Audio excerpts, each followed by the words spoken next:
সশস্ত্র বাহিনী দিবস উপলক্ষে রাষ্ট্রপতি মোহাম্মদ শাহাবুদ্দিনের সঙ্গে সৌজন্য সাক্ষাৎ করেছেন তিন বাহিনীর প্রধানরা। সেনাবাহিনীর প্রধান জেনারেল ওয়াকার উজ্জামান, নৌবাহিনীর প্রধান অ্যাডমিরাল মোহাম্মদ নাজমুল হাসান এবং বিমান বাহিনীর প্রধান air chief marshal Hasan Mahmud Khan আজ বৃহস্পতিবার সন্ধ্যা ৭টায় রাষ্ট্রপতির সঙ্গে সাক্ষাৎ করেন।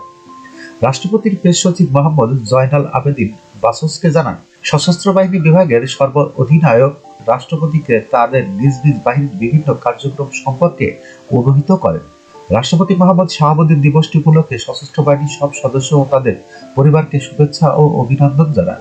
মুক্তিযুদ্ধের মাধ্যমে গড়ে ওঠা সশস্ত্র বাহিনীর গর্বের প্রতীক উল্লেখ করে রাষ্ট্রপ্রধান বলেন, দেশের স্বাধীনতা ও সার্বভৌমত্ব রক্ষায় পাশাপাশি বিশ্বের বিভিন্ন দেশে শান্তি মিশনে সশস্ত্র বাহিনীর সদস্যরা দায়িত্ব পালনের মাধ্যমে দেশের ভাবমূর্তি উজ্জ্বল করেছেন।